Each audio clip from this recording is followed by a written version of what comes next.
Galvagzot Business Couriers, ratom უჭირს ქართველ ფერმერს თავის გატანაც კი არათუ ბიზნესის განვითარება, მაშინ როცა ყველა უცხოელი, რომელიც აქ ჩამოდის და აგროწარმოებით კავდება, წარმატებას აღწევს. თუნდაც მოგრძალებული ინვესტიციის შემთხვევაში. პასუხი თავად გაეცით კითხვას, მანამდე კი ერთ ისტორიას ერთად უყუროთ.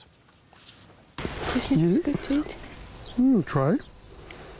გერმანელი იოხენ იგერი ქართველ მეუღლესთან ერთად მე-7 წელია მიწას ამუშავებს. ჩამოვიდა როგორც არქიტექტორი, თუმცა 2008 წლის ომის შემდეგ მასშტაბური სამშენებლო პროექტები შეჩერდა და ოჯახმაც ახალი შესაძლებლობების ძებნა დაიწყო. მე ყოველთვის მიყვარდა სალათები, მაშინ საქართველოში ეს კულტურა თითქმის არ არსებობდა და გადავწყვიტე თავად მომეყვანა. ვიყიდეთ 1 ჰექტარი მიწა და ისე მოხდა, რომ მოსავალი ძალიან კარგი მივიღეთ. ჩვენ გვეყო და კიდევ ბევრი დარჩა. მივედი ერთ-ერთ სასტუმროში და ვკითხე სალათის რამდენიმე სახეობა მაქვს და ხომ არ შეიძენთ მეთქი. გასინჯეს, იყიდეს და მას შემდეგ მოთხოვნა მხოლოდ იზრდება. ასე გაჩნდა ჩვენი ფერმა, ჯიმი გრინი. ბოლო 5 წელი ერთად მუშაობდით და ინტენსიურად ვიყავით ნაკვეთში დილის 6 საათიდან დაღამების, 10 საათამდე. ყოველდღიურად არ არსებობს შაბათ-კვირა. ეს ჩვენი შავი პომიდორებია, მოყავს ყვითელი და სტანდარტული პომიდორიც.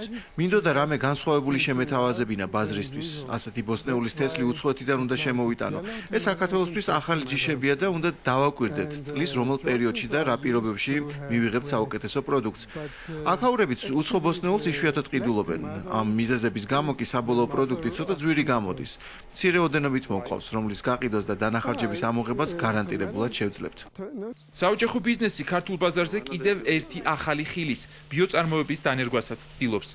8 ჰექტარ მიწაზე, რომელსაც იგერების ოჯახი მთელი წელი ამუშავებს, არც ერთ გრამ ქიმიკატს არ ხმარობენ და ყველა დაავადებას თუ მწერს ორგანული საშუალებებით ებრძვიან. ეს იონჯა ძირებზე ვაყრეთ, რომ სარეველა არ ამოვიდეს. მერწმუნეთ ნებისმიერ ჰერბიციდზე ეფექტურია. ვცადეთ პლასტიკის გამოყენებას, თუმცა მარნეული სიცხეებმა თავად ბოსტნეულიც მოკლა, ასე რომ იონჯა ყველაზე იაფი და ეფექტური გამოსავალი აღმოჩნდა. ბალახს ჩვენ თვითონ ვკრებთ. ახლოს რომ მოხვიდეთ, იგრძნობთ როგორ ყარს. ეს ბუნებრივი სასუქია. მინდორში მოგროვილ ბალახს წყალს ვასხამთ და რამდენიმე კვირა ვაჩერებთ, მიღებულ არასასიამოვნო სუნის მასას წყალთან ვაზავებთ და ბოსტნეულს ვასხამთ. შედეგად მცენარის დამატებით კვებასაც ვაძლევთ და მავნებლებისგანაც ვიცავთ. სასუქად კი მხოლოდ ნაკელი შეგვაქვს. დღეისდღეობით ჩვენ შეგვაქვს ჩვენი პროდუქტი. სხვადასხვა სუპერმარკეტებში, დაწესებულ მაღაზიებში. სადაც არ არის ნაჩვენები, რომ ეს არის ბიო პროდუქტი, ეკოლოგიურად სუფთა. როდესაც ჩვენი პროდუქტი იქნება სერტიფიცირებული, ჩვენ უკვე შეგვიძლია რომ ის მივუთითოთ.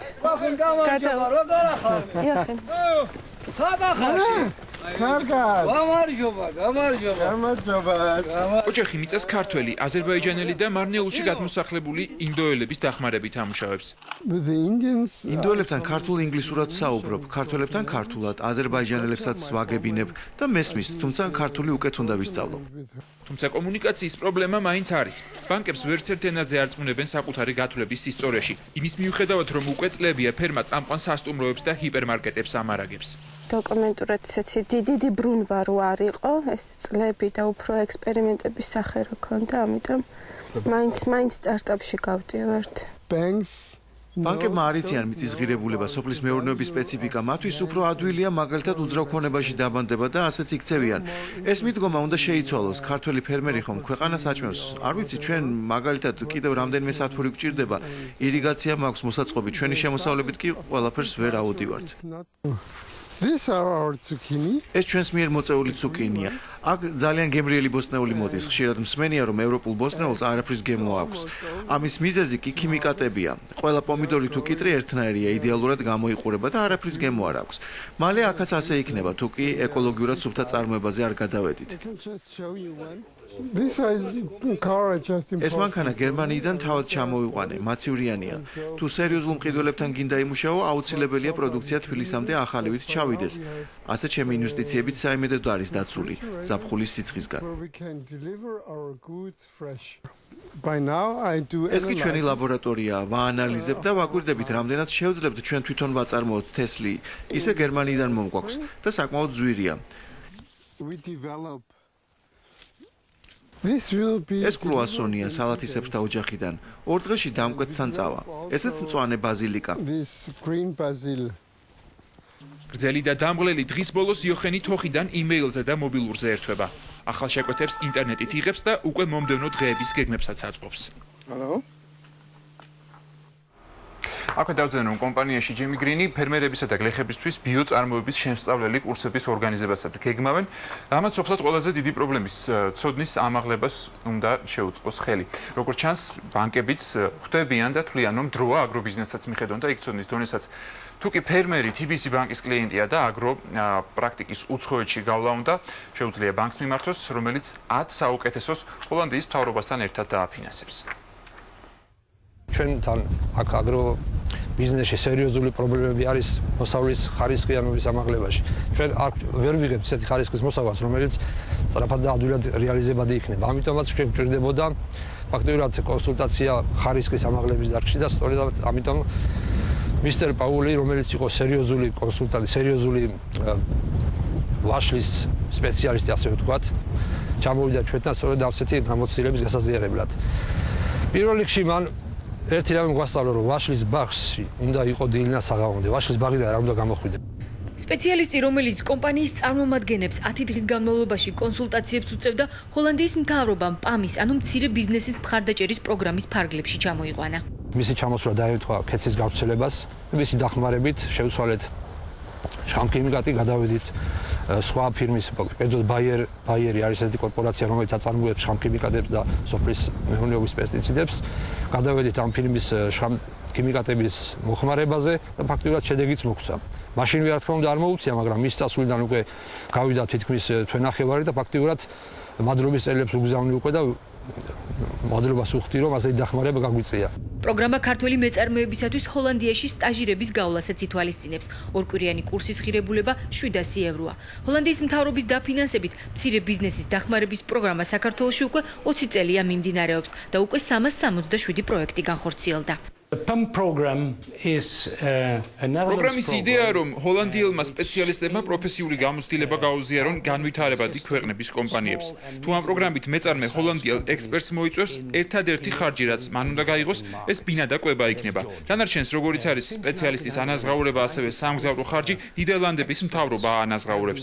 ჩვენ კმაყოფილები ვართ იმით, რომ ამ პროექტის საშუალებით არაერთმა კომპანიამ მიაღწია წარმატებას. ნიდერლანდების საელჩო წელს პირველად პამ პროგრამას TBC ბანკთან ერთად განახორციელებს. ეს კი ბანკის კლიენტებს პროგრამაში ჩართვის საშუალებას მისცემს. ბანკი კი მათ უფასო კონსულტაციებს და ტექნიკურ დახმარებას გაუწევს. ისინი აუცილებლად უნდა იყვნენ TBC ბანკის სასწავლებლები და დღეს მოგეხსენებათ დაახლოებით ჩვენი მცირე და საშუალო ბიზნესს ვაფინანსებთ დაახლოებით 400 მილიონი ლარის ფარგლებში და აქედან გამომდინარე ჩვენ ფიქრობთ, რომ მოთხოვნა საკმაოდ მაღალი იქნება. მნიშვნელოვანია ის, რომ არ არის დარგობრივი შეზღუდვა, ანუ შეუძლიათ ამ კონკურსში მონაწილეობა მიიღო როგორც სოფლის მეურნეობის მიმართულებით, ასევე კვების პროდუქტის წარმოების მიმართულებით. ბანკმა კომპანიებისათვის კონკურსი უკვე გამოაცხადა. მონაწილეობის მსურველებმა სააპლიკაციო განაცხადი TBC ბიზნესის ვებგვერდზე უნდა შეავსონ. მათი რაოდენობა შეზღუდულია. მხოლოდ 10 კომპანიას მიეცემა შანსი პროექტში ჩაერთოს და ევროპული გამოცდილება გაიზიაროს. ისე კი წარმატების ფორმულა სოფლის მეურნეობაში არც განათლება და არც კოოპერატივი მთავარი მოწოდებაა და ვისაც ეს არ აქვს ჯობს სხვა რამით დაკავდეს, თუნდაც სოფლად ცხოვრობდეს, მიიჩნევს ევროკავშირი და ახალ საგრანტო პროგრამას იწყებს მათთვის, ვისაც სოფლად რამე სხვა ბიზნესი აინტერესებს. ეს ემპარტის პროგრამის ახალი ელემენტია. აქამდე ჩვენი მთავარი მიზანი სოფლად აგროწარმოების ხელშეწყობა იყო. ახლა კი გვინდა სოფლის განვითარებასაც გადავწყვეტთ, რომელიც აგროწარმოების გარდა სხვა ეკონომიკურ აქტივობასაც საჭიროებს. შესაბამისად, ახლა უკვე გრანტები გაიცემა სოფლად, მაგრამ არა მხოლოდ სოფლის მეურნეობისთვის.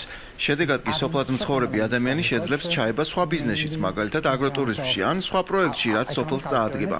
ამისთვის მას არც კოოპერატივის შექმნა მოეთხოვება, თუ კი ასე გადაწყვეტს. ისე კი, ახლა შექმნილი კოოპერატივებისთვისაც დამატებით დაფინანსებას გამოვუყოფთ, მათ წევრებს ბიზნეს განათლებით დავეხმარებით. დამატებით ფულს გამოვუყოფთ კოოპერატივების სააგენტოსაც, რომელიც თავისი პერსონალის კვალიფიკაციას აამაღლებს. დამატებითი ფული მიიმართება სახელმწიფო ბიუჯეტშიც, რომ მთავრობამ აგროსექტორის განვითარება უკეთ შეძლოს. და ბოლოს ერთი სასარგებლო ინფორმაცია, თუ კი თბილისში პარკირების ვადა ამოგეწურათ ან გეწურებათ, ჯობს City Park-ის მოკლევადიანი სერვისი იყიდოთ, რადგან მალე ეს კომპანია შესაძლოა თბილისში აღარ იყოს.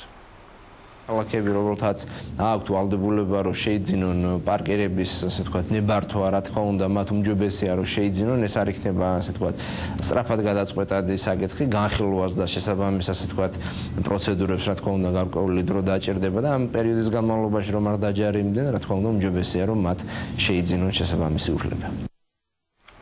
თუმცა იმის გამო რომ ეს საკითხი დღის წესრიგში დგას და განიხილება, ალბათ უმჯობესია და უპრიანი ერთწლიანი არ იყიდოთ ერთბაშად. დღეს სულ ეს იყო ბიზნეს კურიერი ამ კვირაში ამით ასრულებს თქვენთვის მუშაობას. მომავალ შაბათამდე გემშვიდობებით. არ დაგავიწყდეთ გვეტყვით Facebook-ზე, გაგვიზიარეთ თქვენი აზრი თქვენთვის საინტერესო თემებზე, ეს ჩვენთვის მნიშვნელოვანია. ნახვამდის.